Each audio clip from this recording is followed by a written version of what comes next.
Welcome back to the channel, everybody. Thank you so much for joining me and allowing me to continue to be your daily advocate. If you're new here or you're not subscribed for any reason, please do me a huge favor and hit the subscribe button.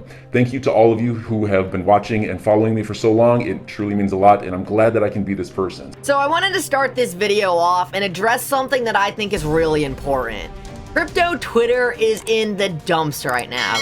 People are really upset. Everyone's convinced this case is going to 2023. Well, I just want to tell you guys that over the next few weeks, you will watch people give up on XRP that you never thought would. I'm here to say that I'm not leaving. Guys, I know it's really hard to watch someone you respect give up on something that you still believe in.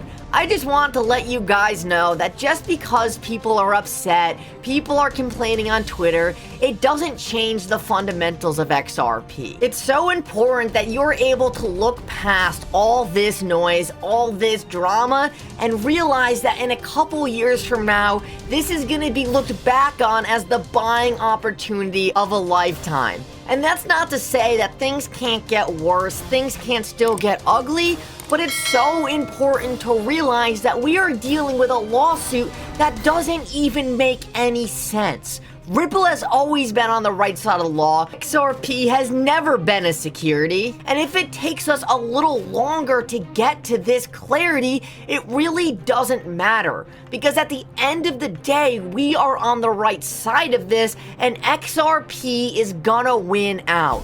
The XRP you and I hold will never be declared a security, and the SEC knows it themselves. I saw this tweet out of the XRP archive, and it just made me realize what we're really watching play out.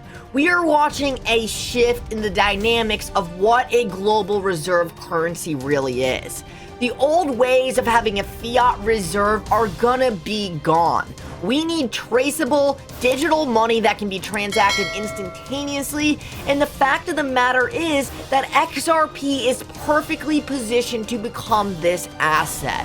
What we're watching is a macroeconomic shift in the fundamentals of money. Things are not going to be switched overnight. Things are not going to go away without a fight. But at the end of the day, the best tech is gonna win out, and that has been something that XRP has always been on the right side of. And I saw this tweet out of XRP Meme Guy that I thought fit perfectly into exactly what we're talking about. It says old computer and then old blockchain, clearly showing proof of work.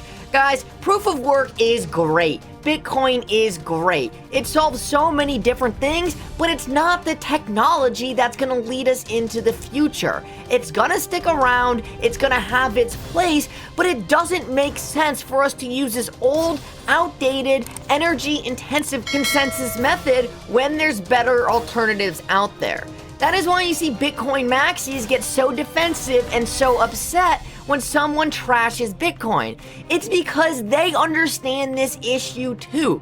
Bitcoin does not have the technology for it to scale into the future of money, and XRP is positioned perfectly to take on this role. So guys, now I want to move on to and quickly address why I believe the SEC versus Ripple case is gonna settle before we get the summary judgment in 2023. And I want to read you this tweet thread by Bill. He's an attorney who's been following this case and has done an excellent job, and he shares a lot of the same opinions as me.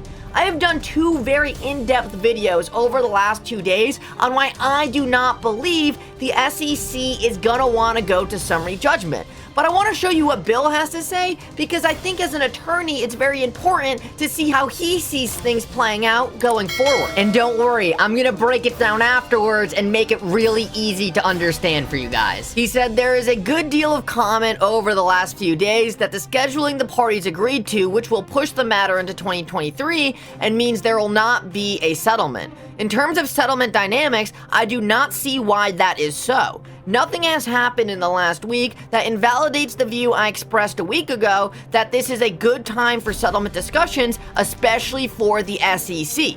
Since then, the SEC has put in place a process that will push back the disclosures of the 68 Hinman emails and drafts for months and pressure Ripple to unhappily agree to scheduling that pushes the summary judgment process to 2023.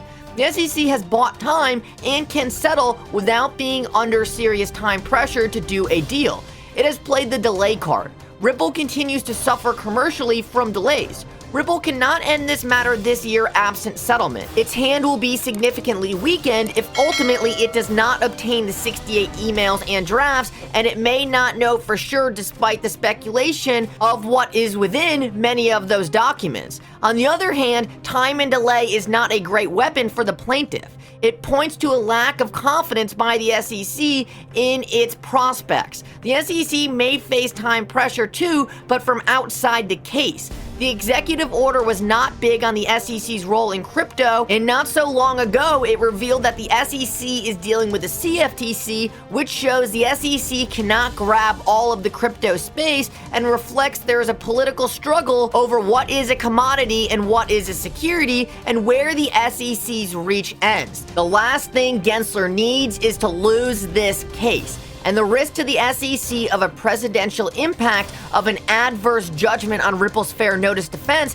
has not disappeared just because the SEC has tactfully, successfully played the delay card and bought time.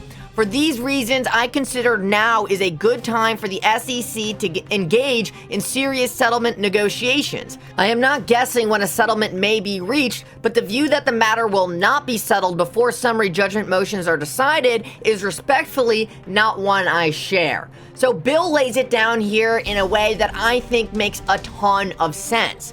He says, yes, summary judgment got moved back to 2023. That sucks, it's not good, but ultimately, it was nothing more than a delay tactic by the SEC. Nothing else has changed. At the end of the day, the SEC is still in big trouble if they lose this thing at summary judgment. They're gonna lose a lot of their power over the rest of the crypto industry. So why is it worth them losing all their power over the rest of the crypto industry if they can simply just lose this one case to Ripple and not create a precedent that makes it so every other cryptocurrency can come into the SEC's office and say, hey, you gave us a playbook in your loss to Ripple, we're gonna copy that playbook and also get out of SEC regulation. This is the last thing they want to happen, and at the end of the day, Ripple is a good actor. XRP is not a security and they know it, so what's the point in losing all this power over all of crypto just to pursue a BS lawsuit that doesn't make any sense? And what does that mean for the meantime while we're waiting for this settlement to happen?